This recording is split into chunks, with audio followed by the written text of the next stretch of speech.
Okay, trinomial squares. Trinomial squares.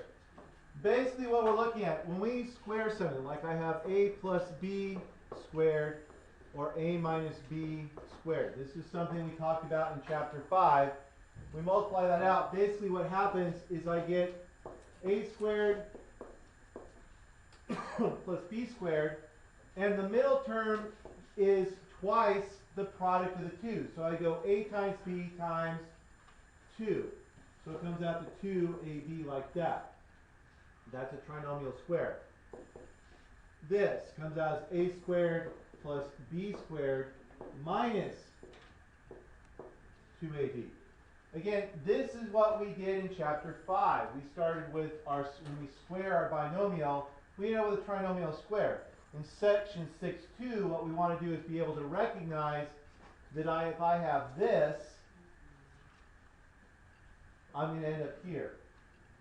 But we have some rules, and those rules are there on page, actually 266. Page 266. Wait. We have, no, sorry, they are on 270.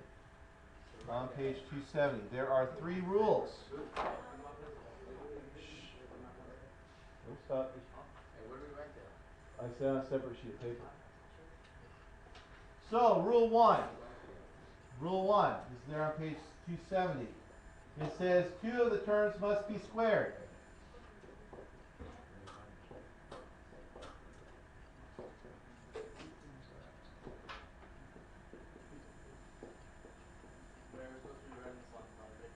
On a piece of binder paper. So I look at a problem like this. I have a squared and b squared. 2 squares. 2 of the terms. Lewis, sit up, please. Should be writing on a separate piece of paper for this.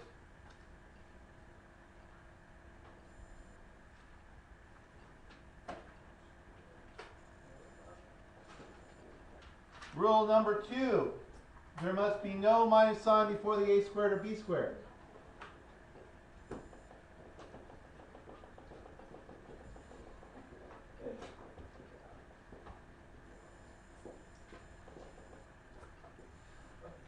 So notice, regardless if I started with the binomial a plus b or a minus b, a squared is positive, b squared is positive. A squared is positive, b squared is positive.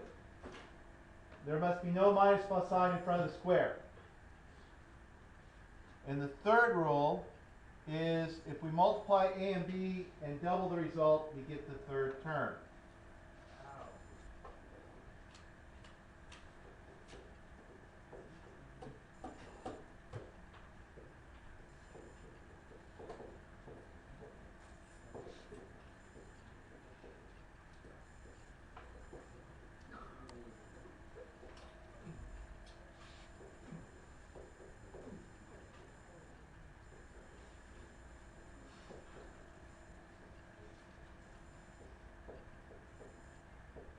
Or the additive inverse.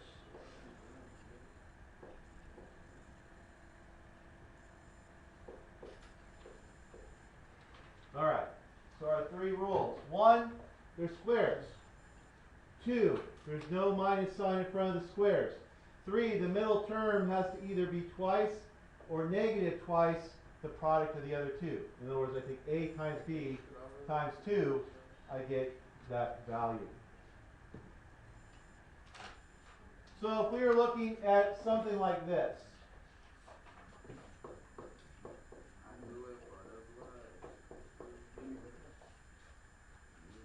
ax plus 16. First of all, do I have 2 squares? No, one. Well, I have x squared. Is 16 a square? Yeah, it's 4 squared. So we can say, and what are those squares? Well, I have x, and I have 4. Now, is there a minus sign in front of either square? No. No. So that's my second rule. Third rule. I look at this. What's half of 8x? 4. 4x. So does 4 times x equal 4x? Yes, it does. So that's my third rule. I divide this center term by 2, and if I, all three rules, which means that this is x plus 4 squared.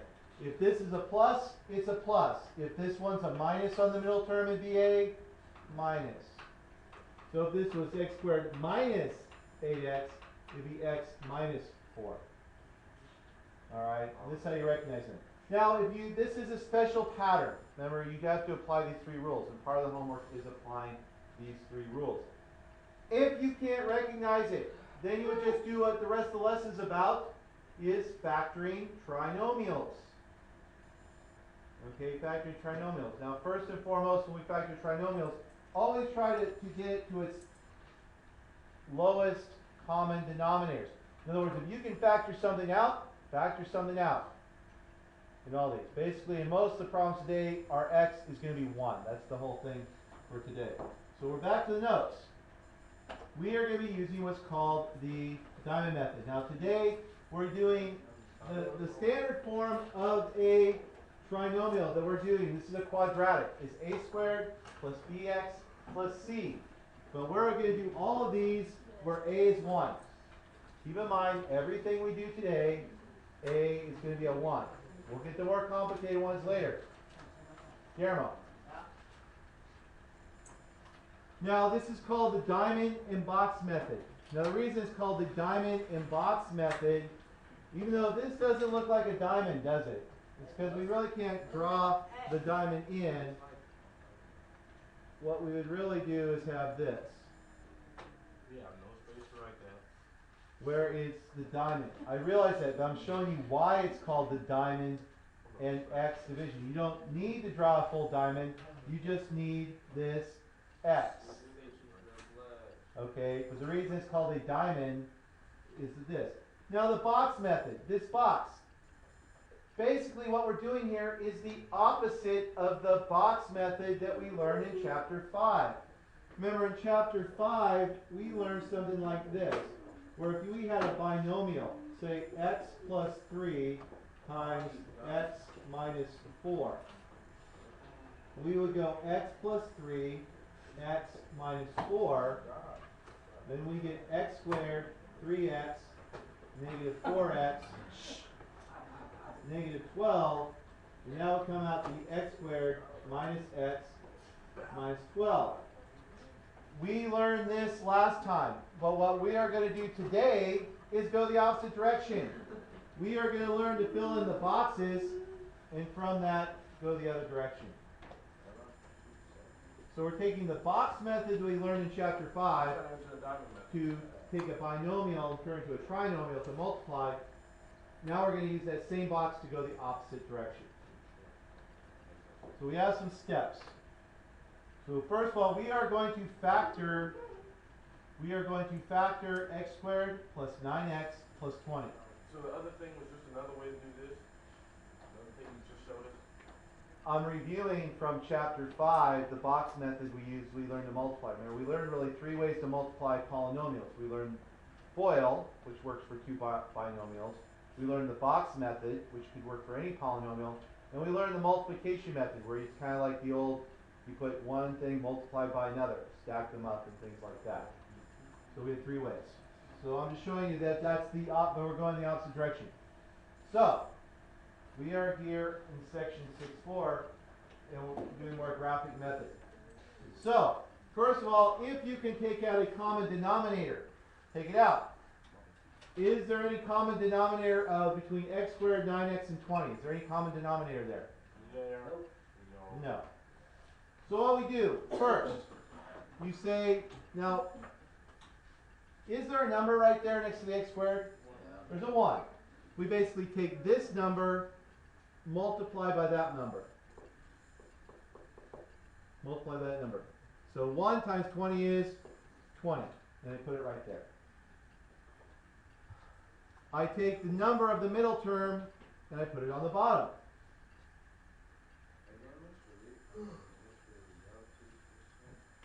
Yes, sir.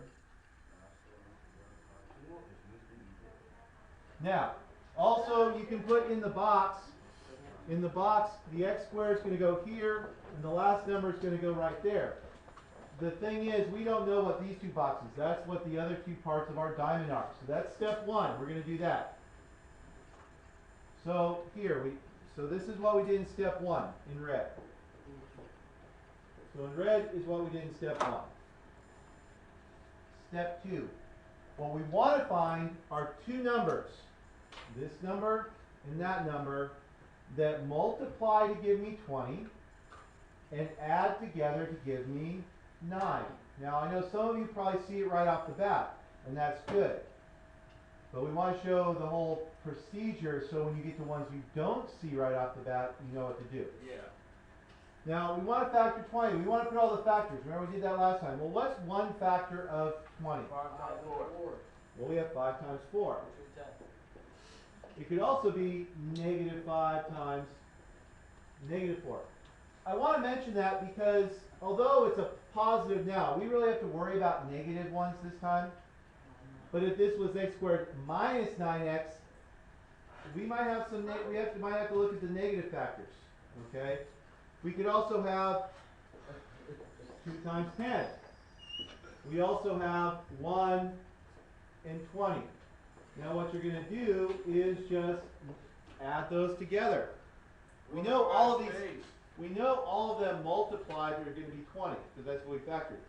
So this one, I have 9. You just said multiply, now you said, okay. Negative 9, Oh, isn't it negative? No, not 12, 21. So which one is it? Remember, we want all these numbers multiply to give me 20, but I want the one that adds up to 9. 5 and 4. We're going to use 5 and 4. So over here I put a 5 and a 4, just like that. And over here I'm going to say 5x and 4x. Because 5 times 4 is 20. 5 plus 4 is 9. So the idea is, I don't understand this. which part? All of it. Do you understand where I was right here? Oh. I multiplied this one times that one, got the top number. I took the middle number, just put it there. I put the x squared, I put the 20. It just comes from the problem. I put the first and last term like that. Here. So now I'm looking for two numbers that multiply together to give me 20, that when I add them will add up to be 9. So I took all the factors of 20. All the factors of 20. 5 times 4. Negative 5 times negative 4. Give me a positive 20. 2 times 10. 1 times 20. These are all things. 5 times 4. These are all things that equal 20, right? Then I add them together. I see which one equals 9. Well, I have 9, I have negative 9, I have 12, and I have 21. So which one, now remember I'm looking for the one that's 9, came this way, I'm looking for the one that's 9, so I chose 5 and 4. Because 5 times 4 is 20, 5 plus 4 is 9. Yeah.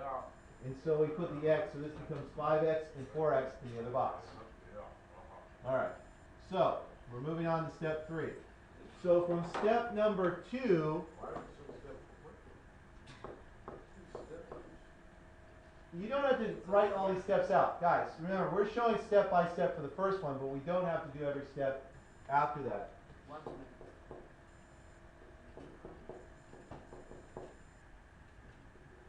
Okay, so that's the previous step, right? That's the previous step we just did. We're here. Now what I want to do is now we're going backwards, just like we did before. In each column and row, I'm going to take out the greatest common factor. So when I look between 4x and 20, what is the greatest common factor? What could I divide out of both of these? Well, I could take out a 2, but I could also take out a 4.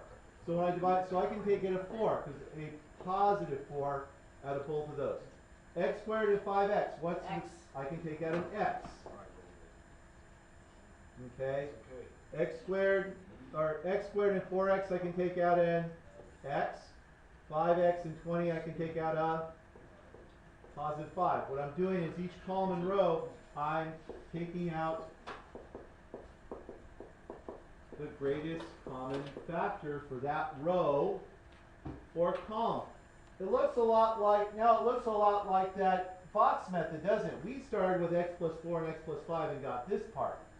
We're working backwards. CCF means greatest greatest common factor. Now can you re-explain that step for me? So here, I want to take out each greatest common factor in each column and the greatest common factor for each row. This row, this column, 4. I can divide out of 4. So I put a plus 4 on the top. This column, I can take out an Why x. would you put a plus 4? You add another 4 or what? Well, as opposed to a negative 4. Oh. Here I took out an x. Here I took out a positive 5, which leads us to our step 4. So here we are Roll your shoulder. from the previous step.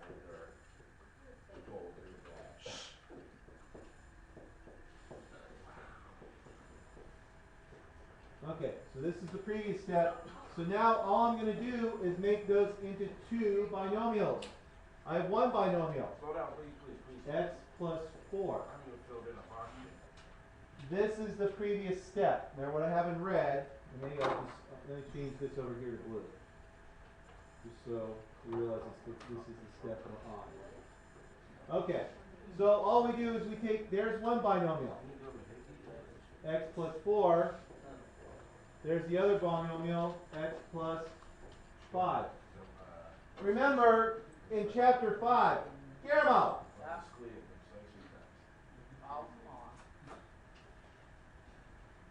well, you're not paying attention to me, so let Andrew come back and give it another try.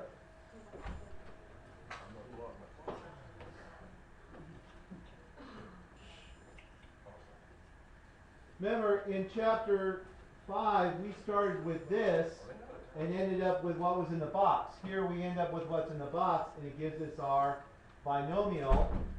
And to check it, we're going to FOIL it. We have to do all this for one problem? No, we don't. Well, I was just saying, So when we FOIL this, I get x squared plus 5x plus 4x plus 20, which gives me x squared plus 9x plus 20, which was my original problem. You're not going to have to FOIL at the end unless they ask you to, yes. Can you go back to step number 4?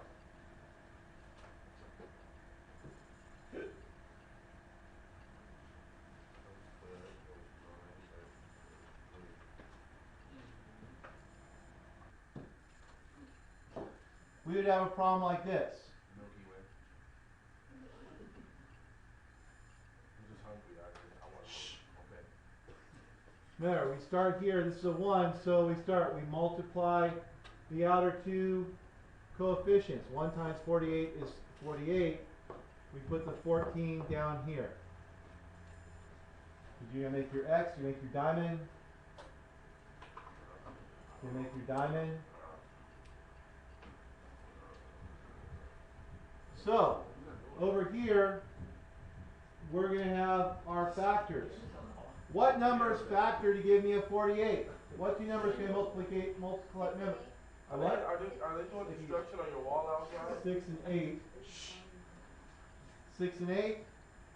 Could also be a negative, but because we have a plus, we're not going to worry about it. Could be 6 and 8. Could be what? 1 and 48. 1 times 48. 2 times 24. 3 times 11 times 8. 11 times 8 would be 88. I was just kidding. Could be 4 times 12. That's about it. So now, I add them up. I add each of these up. I get 14, 49, 26, 19, and 16. What am I looking for? The two that add up to 14. So which two are those? 6 and 8. We choose 6 and 8. 6 times 8 is 48. 6 plus 8 is 14. So in our box, we can say we have z squared and 48 are the diagonals, right? We take the first term, the last term. Those are our diagonals. And then we have 6x and 8x on the other diagonals. That's what we just found from our diamond. This is why we do our diamond, is to find those two middle terms. Now we take out what is our common. Between 8 and 48, what's the common one? What can I take out of both of those? You take out 8. Positive 8. This is actually those are z's. Z squared and 6z, I can take out a z. Z squared and 8z, I can take out a Hey, z. How can I take out an 8? There's I no was 8. just playing. 6 and 48, I can take out a 6, a positive 6. So my binomial, my answer would be z plus 6, z plus 8. That's the answer? That's the That's answer. right, huh? G? Okay. That's why we give you this little algorithm. Alright, so you guys, on your own, try the next one. Probably I'll give you a couple of minutes to do the next one, then we'll go over it. Alright, so let's take a look at this one. So again, we multiply the first term and the last term. 1 times 20 is 20. We break down the second term, 12. So two numbers are going to multiply for 20 and add together to give us 12. So we factor the 20. We have 1 and 20, And there's 10 and 2. 2 and 10, 4 and 5. Those are the factors for 20. We don't have to worry about the negative ones because it's a positive. So, which one am I going to choose? I need to add 2 to get 12. 10 and 2. Yeah, 10 and Quit 2. feeling on people, Cindy. So 2 times 10 is 20. 2 plus 10 is 12. So we populate our square. X squared and 20.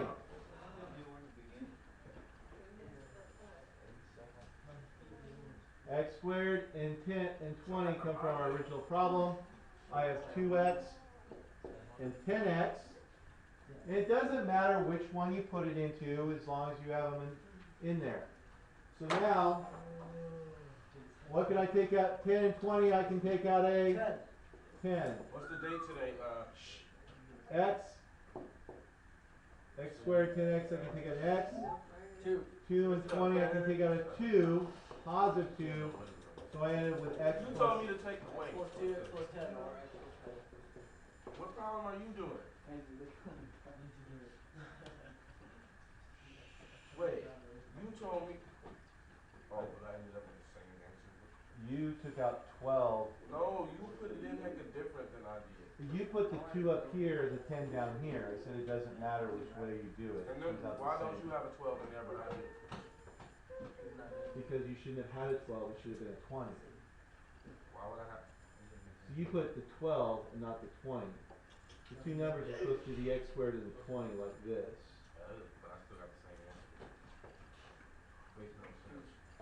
There's some reason for that. I want to point out just on this one, when you see ones like this, our middle term, basically you would set this up, this becomes 49 and 0. 49 and 0, because the 0, the middle term, the x term is 0x. So in other words, two numbers have to multiply to give me 49, but they have to, actually they have to multiply to give me negative 49. But they have to add up to give me 0. Because this is really saying x squared plus 0x minus 49. Guys, look. Otherwise you're going to get these wrong. Now this is our special case of different square differences. You may not need to know this, but just so you know, when you encounter things like this, where one of the terms is missing, that term would be 0. So again, we look at the things that can give us negative 49. Well, we have a 7 and a negative 7. 7 and negative 7. We have 1 and negative 49, negative 1 and positive 49. These are all, now we have to worry about the negatives because we have a negative answer. So, these two, are they going to give us 0 when we add them up? No. But is this going to give me 0? Yeah. 7 times negative 7 gives a negative 49. 7 plus negative 7 gives me a 0. So we can write this, x squared negative 49 negative 7x positive 7x on this. Works out the same. Does it still matter, like, what the negative 7 is at the bottom? I could have put negative 7 and positive 7. It still works out the same. Here, I can take out a negative 7 and an x. Down here, I can take out an x and a positive 7. Remember, negative 7 times positive. It's also a case, if you take the negative off one side, you have to take the positive off the other. This really applies when you have squares because you have a plus or minus answer. It's kind of confusing. So here we have x plus 7 times x minus 7. Oh God. Which is the difference of squares. We saw this was our section 6.2 problem. What happened to that book? Anthony, what did you do to that book? Language. All right. Now, this one. Now notice, first of all, it's not in the form of x squared plus bx plus c, is it? We have 2x cubed, 2x squared, x. But first of all, since I have an x in all three terms, can I factor out an x? Remember, our step one is always to look, can we factor something out? Yes. Can I factor out an x? Yes. Can I factor out a number out of those? Yeah. 2. So I can take a 2x out of all of them. So if I take out a 2x out of 2x cubed, I get x squared. 2x squared, factor, I get a minus x. And now I have minus, excuse me, should be 42. 42. 84 minus 84 divided by 2 is 42. X divided by x is 1. So, but keep in mind the 2x never goes away. So we end up with 2x. It's going to be 2x times those two binomials. The 2x just goes to the end. It's just that when we get to a point where we're equating these, usually we have them equal 0. One of the solutions for this will be 0. And then we'd have two other solutions, Joel. So now you guys, since we factored out, now you guys should be able to do this part. So everyone practice doing this part, please. On this one, the next one. You would know this one right here, since we now have it into our ax squared plus bx plus c form. So do that. Be careful of the negatives. Be careful of the negatives. This is our first one where we've had a negative in the middle term. In the parentheses there. So I say 1 times negative 42, I get negative 42. They're going to equal a negative 1. That's what's in front of that x. Let's say 4.2. Well, I just tapped it with the pen, so it makes it. Alright, never mind. So when we factor it, we can have 1 and negative 42. Negative 1 and 42. This could be a positive 6 and a negative 7, or a negative 6 and a positive 7. It could be a positive 2 and a negative 21, or a negative 2 and a positive 21. Remember, to get negative 42, one has to be positive, one has to be negative. And when I look at all those, which one added together would give me a negative 1? 6 and negative 7. This is where it becomes very important which one's positive and negative. So we have a positive 6 and a negative 7.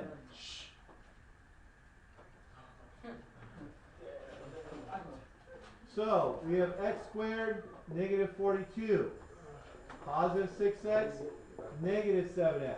Done the same way. Here I can take out a negative 7, an x, and a positive 6. So I get x plus 6 and x minus 7. 2x is still out there in front. It's part of the answer. If you lose that 2x, it'd be wrong. So it'll be 2x squared. So it's 2x times the quantity x plus 6 times the quantity x minus 7. This whole thing is the answer. 2x squared plus 2x. 2x. We factored out a 2x. Yeah, but wouldn't you multiply it times x right there? Why? This is it. We're trying to get down to its factors. These are the factors now. One factor is 2x, one factor is x plus 6, and one factor is x plus 7. Eventually, we're going to say this equals 0. And each one of these we solve. So x could be 0. That would make this whole thing 0.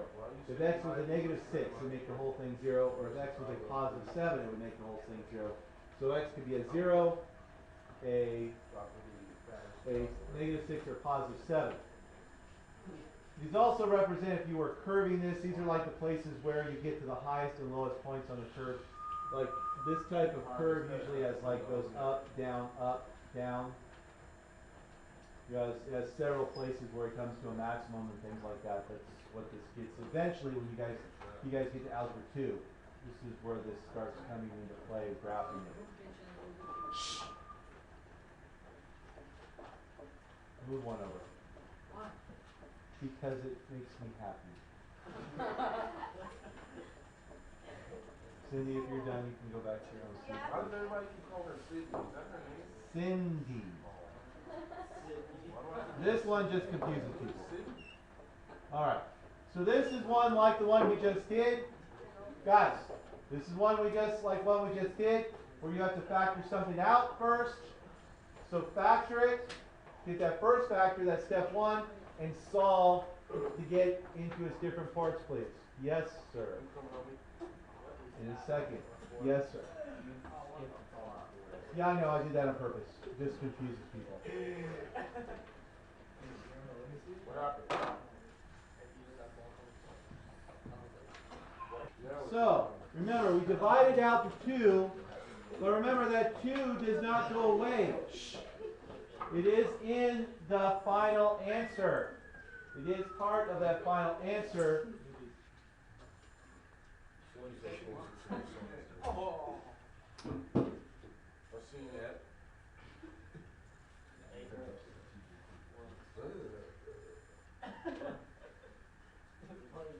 Part of those 2 binomials.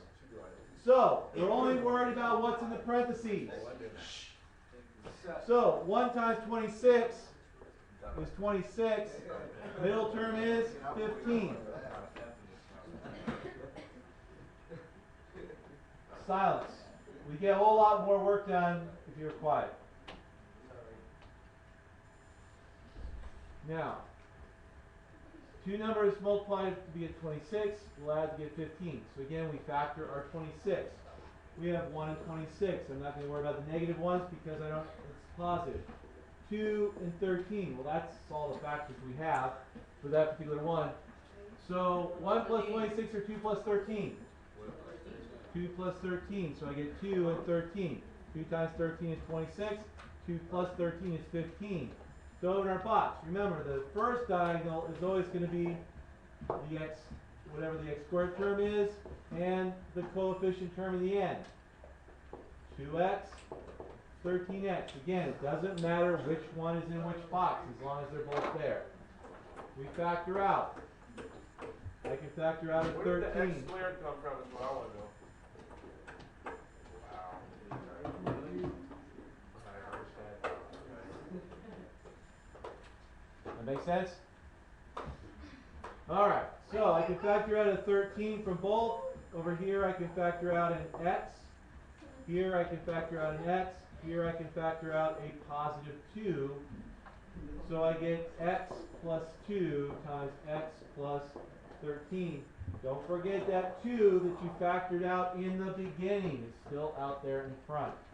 That 2 is still part of the solution.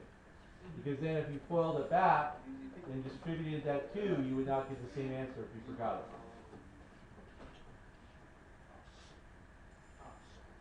No, wait, Mr. Reed, hold on. We have one. Okay, we'll go ahead and finish. Huh? Time flies when you're having fun. Ain't that right, Really? I'm just asking you a question.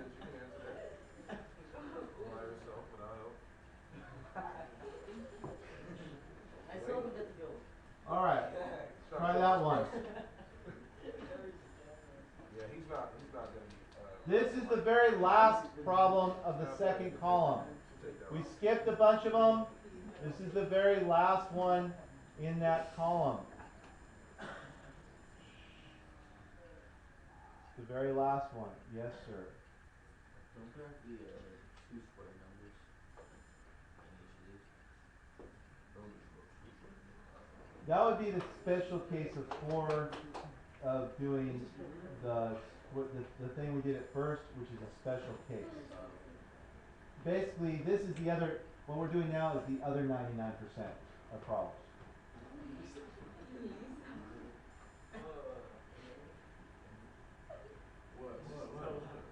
This is the very last problem. We should be working this one.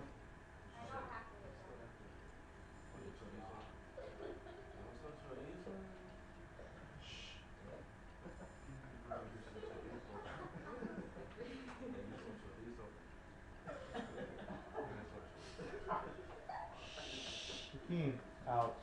Again? I don't even get this yet.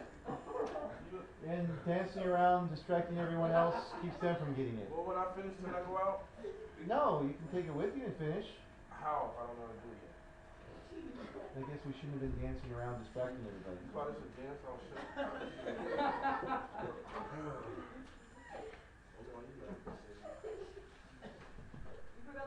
This one, so last one.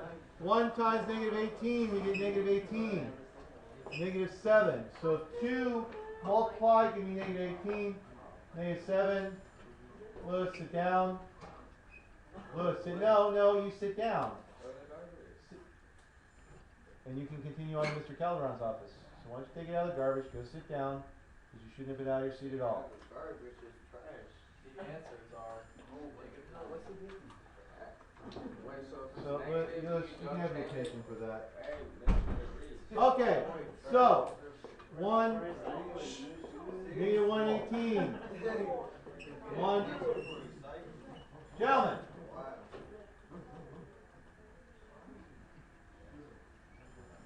Angel, you can have detention too. Negative 2 and 9, 2 and negative 9, 3 and negative 6, negative 3, positive 6. So we want negative 7, so which one?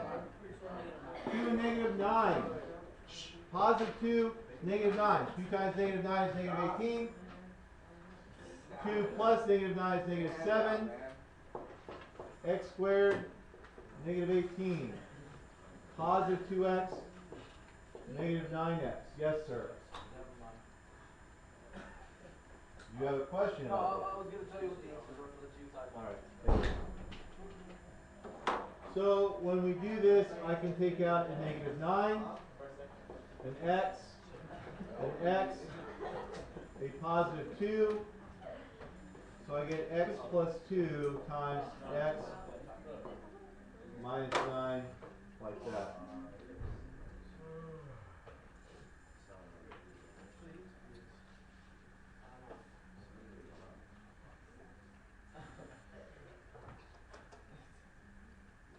Alright, I don't understand how you get. Question, where? Which one? You see it? So it's very helpful with these negative ones. Remember, you're going to have to put both one and the other. So negative, notice I put negative 1 and 18 and 1 and negative 18 because it makes a difference. Yes, sir. Since they're both negative, like for the problem, why would the answer on the bottom be x plus 2? Well, two things multiplied together, two negatives multiplied together would give you a positive. That would make this one a positive. The only way you can get a negative is if one's positive and one's negative. I multiply two positives together, I get a positive. Multiply two negatives together, I get a positive.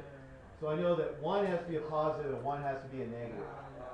And this kind of tells me when this last term is a negative, it tells me that one's positive and one's negative. The middle term being negative, if this is negative and that's positive, it would tell me both are negative. In other words, if I had a positive on top and a negative on the bottom, that would tell me, okay, both terms are negative. It's kind of number theory. It's just understanding number theory.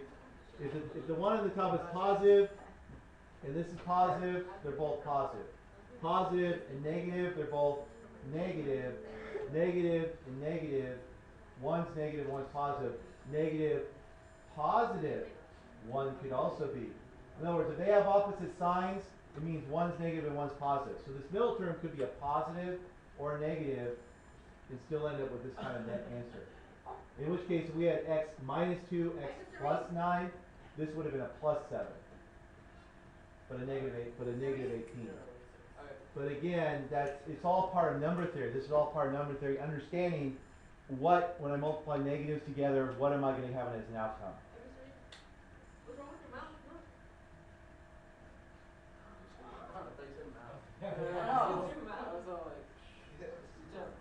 Down there. Alright, so homework. One, it says the homework, your classwork. You have a Casey worksheet that's due before the bell rings.